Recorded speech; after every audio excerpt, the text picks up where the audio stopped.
नफरत अगर मिल जाती तो शायद हीर को सुकून मिल जाता, लेकिन यहाँ तो हाल ये था कि नफरत भी अधूरी थी और प्यार भी। उसी अधूरेपन में उसका दम घुट रहा था। एक तरफ नवाब की खामोशी, दूसरी तरफ टीना की जहरीली हंसी और बीच में वो खुद, जिसका कसूर सिर्फ इतना था कि उसने दिल से चाहा। उस दिन कॉलेज के कॉरिडोर में जब टीना ने जबरदस्ती हीर का हाथ मरोड़ा तो दर्द सिर्फ कलाई में नहीं उठा था, वो सीधा हीर की रूह तक चला गया था। टीना की उंगलियां लोहे की तरह सख्त थीं और आंखों में पागलपन था। बहुत यकीन करता है ना तुझ पर, टीना ने दांत पीसते हुए कहा था। मैं ऐसा कुछ करूंगी कि वो तुझसे नफरत करने लगेगा, और जब उसे नफरत होगी ना, तब तुझे चैन नहीं मिलेगा।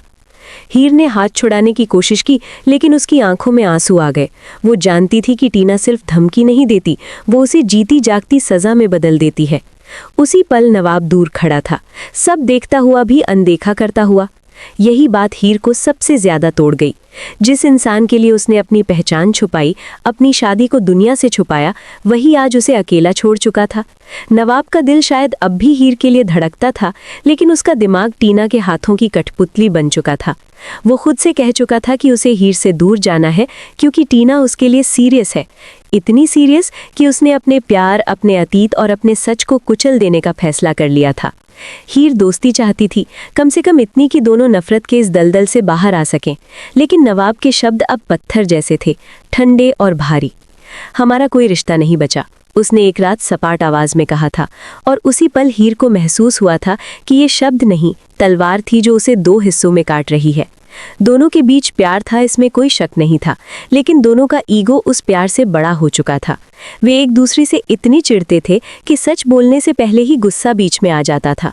हीर हर रात सोचती थी कि क्या कभी ऐसा पल आएगा जब वे बिना लड़ाई, बिना ताने, बिना चोट के बात कर पाएंगे, या फिर ये नफरत ही उनकी आखिरी पहचान बन जाएगी। उसी बीच सच धीरे धीरे सांस लेने लगा था। हीर और नवाब की शादी का सच, जो अब तक अंधेरे में दबा हुआ था, अब रोशनी की तरफ बढ़ रहा था, सीधे टीना के सामने। टीना के लिए ये कल्पना भी बर्दाश्त के बाहर थी कि नवाब जैसा handsome, rich, popular college icon किसी लो क्लास लड़की का पति हो सकता है। उसके दिमाग में नवाब की वाइफ की तस्वीर वही थी जो आईने में दिखती थी, खुद टीना। जब उसे पता चला कि नवाब ही हीर का पति है, तो उसके अंदर कुछ टूट गया। वो सिर्फ जलन नहीं थी, वो पागलपन था। उसी दिन उसने अकेले में हीर को पकड़कर फिर से उसका हाथ मरोड़ा, इस बार और जोर से। अगर आइंदा नवाब के बारे में सोचा भी, उसने फुसफुसाते हुए कहा, तो तुझे ऐसा तोड़ूंगी कि तू खुद को पहचान नहीं पाएगी। हीर दर्द से कराह उठी, लेकिन उसकी आंखों में डर से ज्यादा थकान थी। वो समझ चुकी थी कि ये लड़ाई अब बराबरी की नहीं रही। उधर नवाब ने अपने दिमाग में एक और फैसला कर लिया था, डिवोर्स। उसने खुद से कहा कि ये सब खत्म करना ही बेहतर है, चाहे दिल कुछ भी कहे। लेकिन उसका तरीका प्यार से नहीं, सजा से भरा हुआ था। उसने हीर को धमकाना शुरू किया, कभी उसके परिवार के नाम पर, कभी उसकी इज्जत के नाम पर। डिवोर्स नहीं चाहिए तो ठीक है, नवाब ने एक दिन ठंडे लहजे में कहा, लेकिन फिर मैं तुझे और तेरे घर वालों को चैन से जीने नहीं दूंगा। हीर ने पहली बार उसे इस रूप में देखा। वो नवाब नहीं था जिससे उसने प्यार किया था, ये कोई और था, निर्दयी और स्वार्थी। रोज रोज के ड्रामे, बदनामी और मानसिक टॉर्चर ने हीर को अंदर से खोखला कर दिया। उसने समझ लिया कि ये शादी अब रिश्ता नहीं, कैद बन चुकी है। थक हार कर उसने वो फैसला किया जो वो कभी नहीं लेना चाहती थी, डिवोर्स।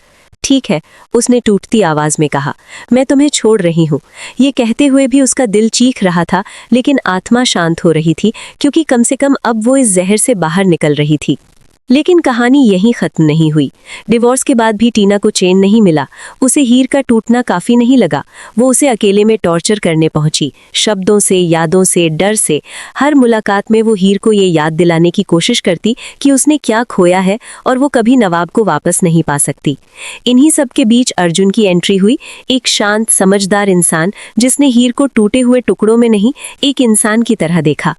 अर्जुन के साथ नई जिंदगी बसाने का फैसला हीर के लिए भागना नहीं था, ये खुद को बचाने की आखिरी कोशिश थी। लेकिन सवाल अब भी हवा में लटका हुआ था कि क्या नवाब कभी टीना का असली चेहरा देख पाएगा?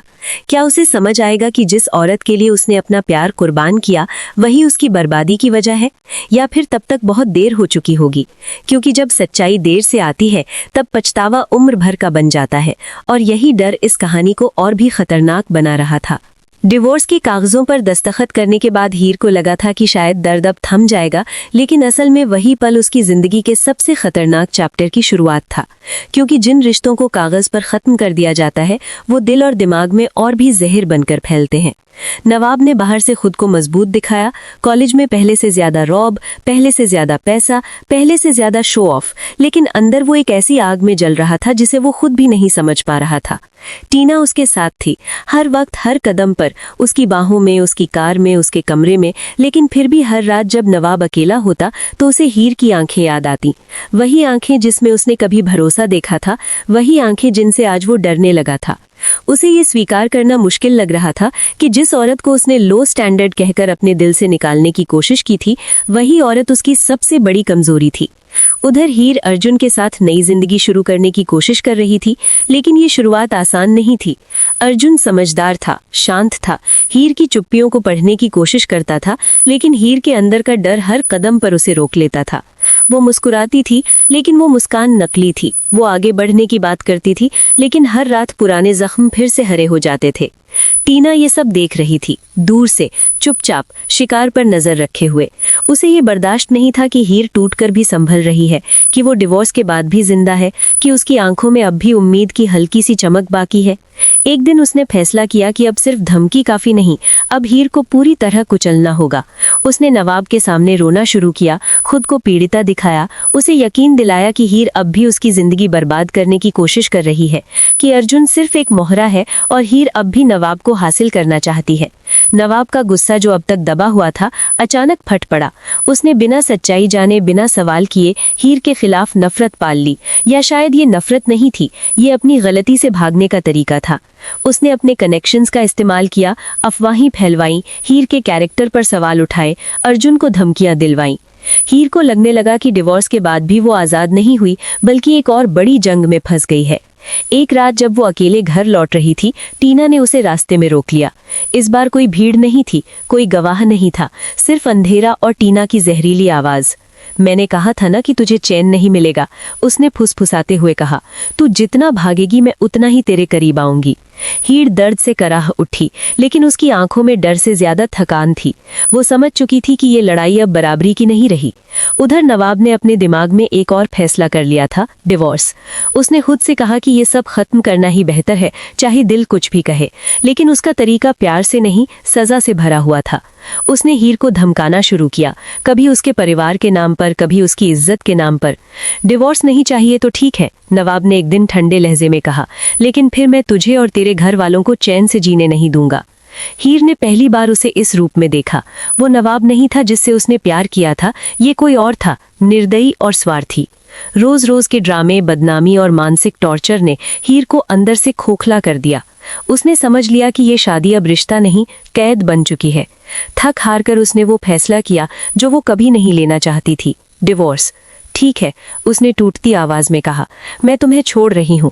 ये कहते हुए भी उसका दिल चीख रहा था, लेकिन आत्मा शांत हो रही थी, क्योंकि कम से कम अब वो इस जहर से बाहर निकल रही थी। लेकिन कहानी यहीं खत्म नहीं हुई। डिवोर्स के बाद भी टीना को चैन नहीं मिला। उसे हीर का टूटना काफी नहीं लगा। वो उसे अकेले में टॉर्चर करने पहुंची, शब्दों से, यादों से, डर से। हर मुलाकात में वो हीर को ये याद दिलाने की कोशिश करती कि उसने क्या खोया है और वो कभी नवाब को वापस नहीं पा सकती। इन्हीं सब के बीच अर्जुन की एंट्री हुई, एक शांत, समझदार इंसान जिसने हीर को टूटे हुए टुकड़ों में नहीं, एक इंसान की तरह देखा। अर्जुन के साथ नई जिंदगी बसाने का फैसला हीर के लिए भागना नहीं था, ये खुद को बचाने की आखिरी कोशिश थी। लेकिन सवाल अब भी हवा में लटका हुआ था कि क्या नवाब कभी टीना का असली चेहरा देख पाएगा? क्या उसे समझ आएगा कि जिस औरत के लिए उसने अपना प्यार कुर्बान किया वही उसकी बर्बादी की वजह है? या फिर तब तक बहुत देर हो चुकी होगी? क्योंकि जब सच्चाई देर से आती है तब पछतावा उम्र भर का बन जाता है, और यही डर इस कहानी को और भी खतरनाक बना रहा था। डिवोर्स के कागजों पर दस्तखत करने के बाद हीर को लगा था कि शायद दर्द अब थम जाएगा, लेकिन असल में वही पल उसकी जिंदगी के सबसे खतरनाक चैप्टर की शुरुआत था। क्योंकि जिन रिश्तों को कागज पर खत्म कर दिया जाता है वो दिल और दिमाग में और भी जहर बनकर फैलते हैं। नवाब ने बाहर से खुद को मजबूत दिखाया, कॉलेज में पहले से ज्यादा रौब, पहले से ज्यादा पैसा, पहले से ज्यादा शो ऑफ, लेकिन अंदर वो एक ऐसी आग में जल रहा था जिसे वो खुद भी नहीं समझ पा रहा था। टीना उसके साथ थी, हर वक्त हर कदम पर, उसकी बाहों में, उसकी कार में, उसके कमरे में, लेकिन फिर भी हर रात जब नवाब अकेला होता तो उसे हीर की आंखें याद आती। वही आंखें जिसमें उसने कभी भरोसा देखा था, वही आंखें जिनसे आज वो डरने लगा था। उसे ये स्वीकार करना मुश्किल लग रहा था कि जिस औरत को उसने लो स्टैंडर्ड कहकर अपने दिल से निकालने की कोशिश की थी, वही औरत उसकी सबसे बड़ी कमजोरी थी। उधर हीर अर्जुन के साथ नई जिंदगी शुरू करने की कोशिश कर रही थी, लेकिन ये शुरुआत आसान नहीं थी। अर्जुन समझदार था, शांत था, हीर की चुप्पियों को पढ़ने की कोशिश करता था, लेकिन हीर के अंदर का डर हर कदम पर उसे रोक लेता था। वो मुस्कुराती थी, लेकिन वो मुस्कान नकली थी। वो आगे बढ़ने की बात करती थी, लेकिन हर रात पुराने जख्म फिर से हरे हो जाते थे। टीना ये सब देख रही थी, दूर से, चुपचाप, शिकार पर नजर रखे हुए। उसे ये बर्दाश्त नहीं था कि हीर टूटकर भी संभल रही है, कि वो डिवोर्स के बाद भी जिंदा है, कि उसकी आंखों में अब भी उम्मीद की हल्की सी चमक बाकी है। एक दिन उसने फैसला किया कि अब सिर्फ धमकी काफी नहीं, अब हीर को पूरी तरह कुचलना होगा।